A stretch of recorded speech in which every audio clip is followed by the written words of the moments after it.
और मैं हूँ आपके साथ श्रेयांशी सिंघानिया। आज यहाँ पे दीनदयाल उपाध्याय मार्ग पे जो कलिंजर साहब हैं उनकी आज पुण्यतिथि मनाई जा रही है, जहाँ पे राहुल गांधी, सोनिया गांधी और अखिलेश यादव भी उपस्थित होने वाले हैं। यहाँ पे पटना से कुछ लोग आए हुए हैं, इनसे जानेंगे कि इनके बारे में क्या कहना चाहेंगे और जो पुण्यतिथि है वो किस तरह से मनाएंगे। क्या कहना चाहेंगे? हमारे साथ रामेश्वर ठाकुर जी जुड़ चुके हैं। आज हम लोग दिल्ली के पंडित दीनदयाल उपाध्याय मार्ग मिंटो ब्रिज रोड के पास अन्ना कलेंजर अरिवालम में करुणानिधि साहब का डेथ एनिवर्सरी के वक्त पर, यानी पुण्यतिथि के वक्त पर हम नॉर्थ भारत के बिहार, यूपी, मध्य प्रदेश, झारखंड तमाम लोग यहाँ उनके पुण्यतिथि पर माल्यार्पण करने आए हैं। एक उम्मीद भी लेकर आए हैं, क्योंकि जब संविधान लागू हुआ उस पीरियड में आर्टिकल 340 लाया गया, उस पीरियड में उसका कहीं परिभाषित नहीं हुआ था। जो साउथ भारत के द्रविड़ आइडियोलॉजी के लोग, सोशल जस्टिस मूवमेंट के लोगों ने संघर्ष किया। वो सड़क से लेकर संसद तक संघर्ष करने के बाद 18 जून 1951 में पहला संविधान संशोधन होकर आर्टिकल 15(4), 16(4) जुड़वाने में ये south justice doctor Kalaignar M Karunanidhi साहब का बहुत बड़ा रोल रहा है। आज उस पुण्यतिथि पर हम लोग आए हैं, और जब पूरे भारत में, साउथ भारत में कैलेंजर करुणानिधि साहब द्रविड़ आइडियोलॉजी को लेकर, सोशल जस्टिस मूवमेंट को लेकर वो 69% उस depress class social justice movement के रूप में उन्होंने देने का काम किए दक्षिण भारत में। अगर वो साउथ के थे तो जो उनका नियम था वो नॉर्थ दिल्ली और नॉर्थ पूरे इंडिया में लाना चाहते हैं आप लोग। उन्होंने फिर उत्तर भारत में कर्पूरी ठाकुर, भारत रत्न जननायक कर्पूरी ठाकुर साहब ने वो बिहार में वो रिजर्वेशन कर्पूरी ठाकुर आरक्षण मॉडल फार्मूला देने का काम किए। आज आरएसएस के साथ, यानी बीजेपी के साथ नीतीश कुमार गठबंधन लगा करके, यानी उनके साथ अलायंस करके उन्होंने सरकार तो बनाई, बल्कि वो कर्पूरी ठाकुर आरक्षण मॉडल को जब 2022 के जाति आधारित गणना के बाद 13 करोड़ जनसंख्या में जिसको डिप्रेस क्लास कहते हैं, एक्सट्रीमली बैकवर्ड कहते हैं, ईबीसी कहते हैं, मोस्ट बैकवर्ड कहते हैं, उसको वंचित समाज कहते हैं, शोषित वर्ग हैं, उनके लिए आरक्षण के जाति जनगणना के बाद वो बढ़ाई गई 65% के कैप को 18 जून 2024 को बिहार के माननीय पटना हाई कोर्ट ने उस आदेश के निरस्त किया गया है,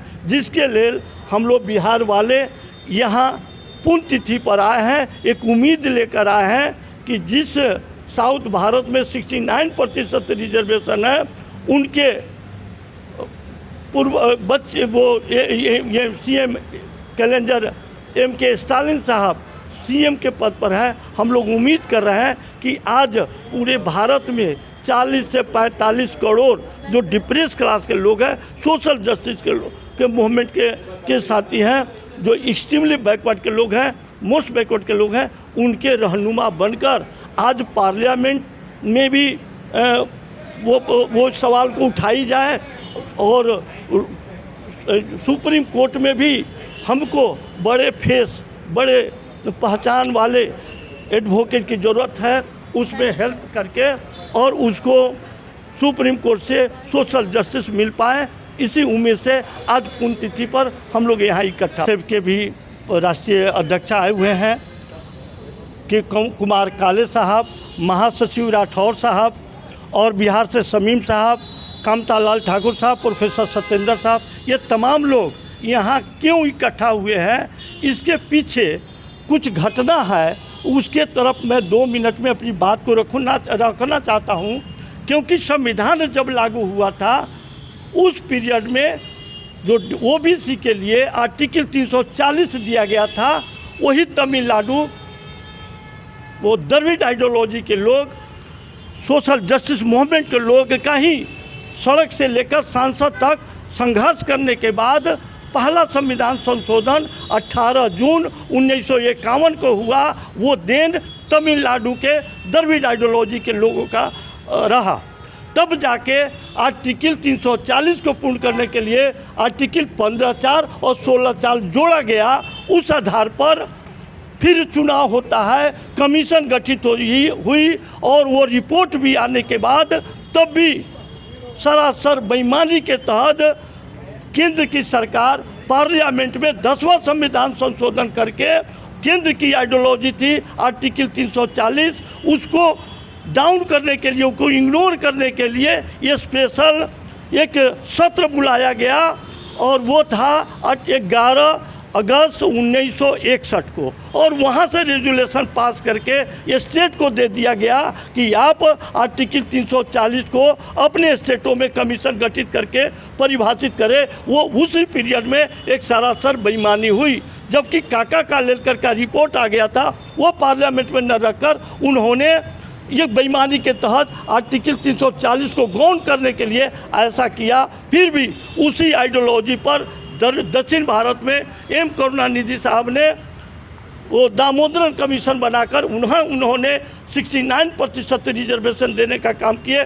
कर्पूरी ठाकुर मुंगेरी लाल कमीशन बनाकर वो आरक्षण देने का काम किया। उसी को 2022 के जाति गणना के आधार पर जो जनसंख्या बढ़ोतरी हुई है, यानी जो डिप्रेस क्लास के लोग हैं, एक्सट्रीमली बैकवर्ड के लोग हैं, ईबीसी के लोग हैं, मोस्ट बैकवर्ड के लोग हैं, उनकी जनसंख्या 4,63,99,000 है। उसके लिए बिहार पटना हाई कोर्ट में 18 जून को कुछ लोगों ने उस बढ़ोतरी आंदोलन के 65% को कैप को डाउन करने के लिए हाई कोर्ट ने निरस्त किया है। अब हम लोग सुप्रीम कोर्ट में 5 लोग हैं। बिहार से कामता लाल ठाकुर पेटिशनर बन रहे हैं और उसमें कल्याण सिंह उत्तराखंड से है, श्री राम सेन मध्य प्रदेश से है, विजय कुमार मध्य प्रदेश से। ये तमाम लोग इसके एडवोकेट सुप्रीम कोर्ट के एडवोकेट अशोक कुमार शर्मा जी हैं। इन लोगों ने वहाँ फाइल कर रहे हैं। अगला सुनवाई 11-10 सितंबर को होने जा रहा है। उसमें हम लोग आए हैं कि इनकी मानसा तो नीयत गलत है, क्योंकि ये बिहार में जैसे निरस्त किया गया, ये भी उसी प्रकार संवैधानिक से हमको प्रहार करने की संभावना है। हम लोग यहाँ आए हैं कि करुणानिधि साहब के उत्तराधिकारी के रूप में सीएम के स्टालिन मैं अपील करने आया हूँ कि आप पूरे भारत में 40 से 45 वो के लोग हैं, मोस्ट बैकवर्ड के लोग हैं, उसका रहनुमा बन करके आप आंदोलन करें और हम लोग आपके साथ रहेंगे। सड़क से संसद तक हम लोग संघर्ष करने के लिए तैयार है। इसीलिए हम लोग पुण्यतिथि पर इकट्ठा हुए। Thank you sir. मेरा